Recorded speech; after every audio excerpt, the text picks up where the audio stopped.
Hello, everybody, and thank you, Amelia, for giving me this opportunity to discuss my book, A Flicker in the Water. My name is Bob Gonzalez, and I'll be talking to you about the book for about the next 5 to 10 minutes, and hopefully interesting you in all things about the ocean and the fish and the seas. We'll start off with, here's a little copy of what it looks like. That's a Goliath grouper on the cover. That's the largest of the grouper family. And I searched high and low to get that photo, and I loved it the minute I saw it. I knew I wanted it to be the cover of my book. And I was happy I was able to do that. Amelia has some questions ready for me, and I think what I'll do is I'll just read them to you, and I'll try to answer them as best as I can.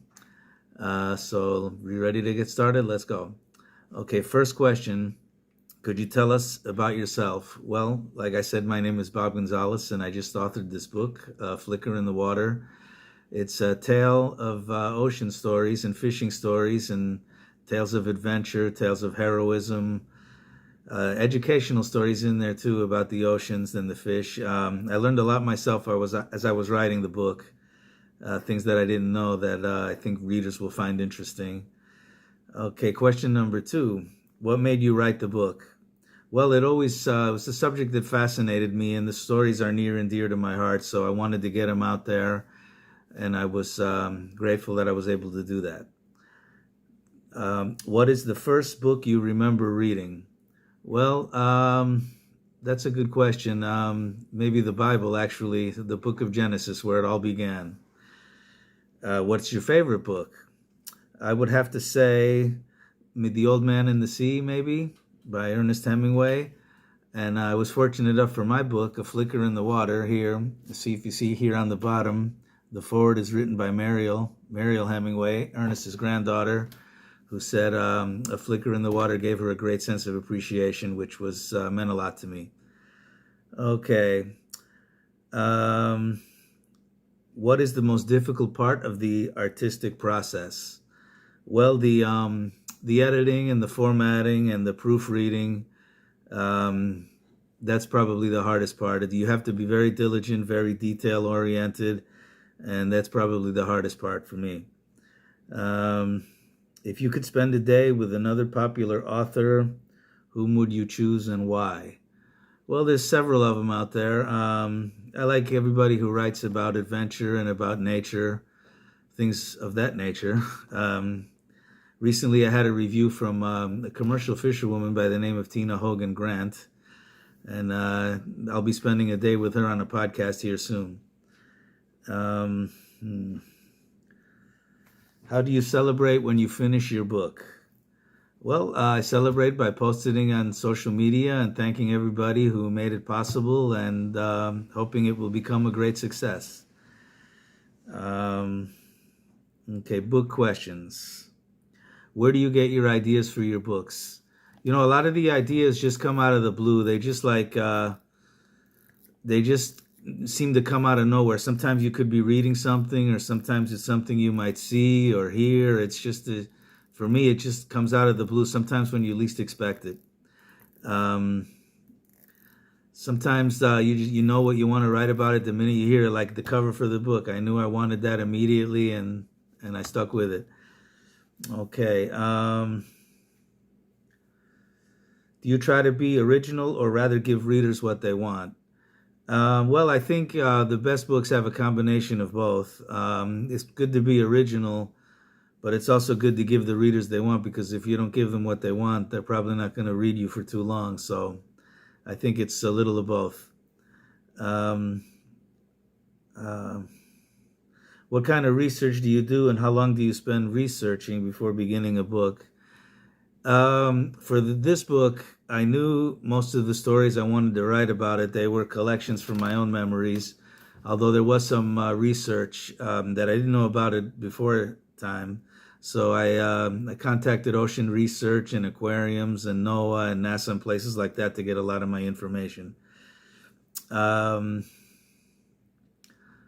What's your favorite and least favorite part of publishing your book? Well, the creative process when you're writing is my favorite part. You just see the words come to life on the page, and It's just like watching a plant grow. You water it and it grows, and pretty soon you have a nice big tree, and that's how it is with a book. My least favorite part, like I said, is probably the editing process, because it's sometimes long and sometimes you have to do it several times before you finally get it right. Okay. How did you come up with the title for the book? Well, the title for the book was inspired by a yellowfin tuna.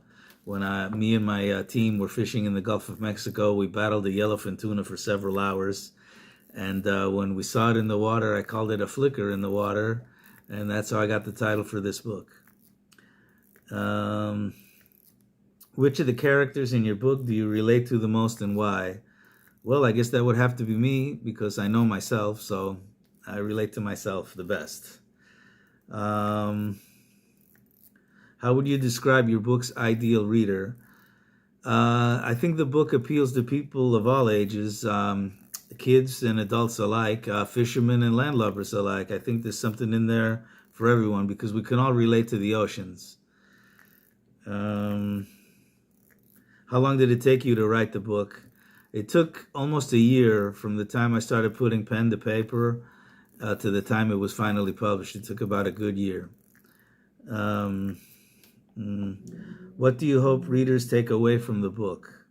Well, I hope readers take away a better understanding of the oceans, a better understanding of what the oceans mean to us from an educational and a spiritual point of view. I hope they learn a little bit about fish and fishing and the tales of fishermen.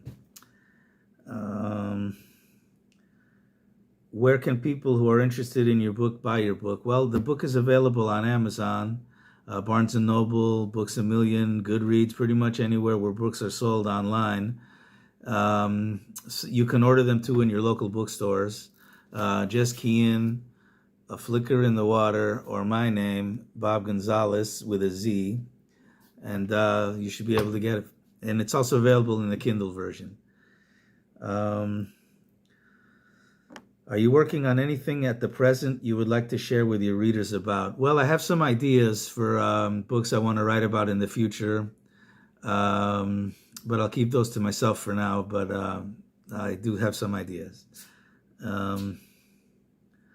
After writing your book, what is your advice to people who want to become writers? Stick with it. Don't give up when sometimes it gets frustrating, when you can't find the right word. Sometimes they come to you when you least expect them. So just persevere. Do you read your book reviews? How do you deal with bad or good ones? Yes, I read them. Probably everybody reads their own book reviews, whether they want to admit it or not.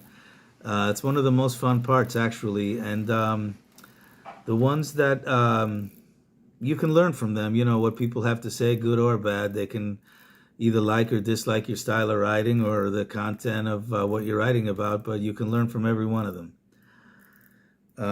Is there something more that I want to talk about? Well, yes, I do. I had two great experiences. Now that we're into 2023, on New Year's Eve, I had the opportunity to autograph a book for a boy who was just happened to be turning 10 years old on New Year's Eve. Can you believe it? 10 years old, December 31st, and he came up to me and he asked me to autograph my book, and I did, and I think it's a memory that both of us will cherish. And previous to that, December 30th, another little girl she's probably about 11 or so, she was so excited. Her grandmother was from Key West, so a lot of the action takes place in the Gulf of Mexico and Key West, so she wanted her to have a copy of the book, and she was so excited, and it makes my day as an author and as a person to see kids' days brighten like that. It's really a good feeling. So that's it for today. Thank you very much, Amelia, for giving me the chance to do this, and I hope to do it again. Thanks.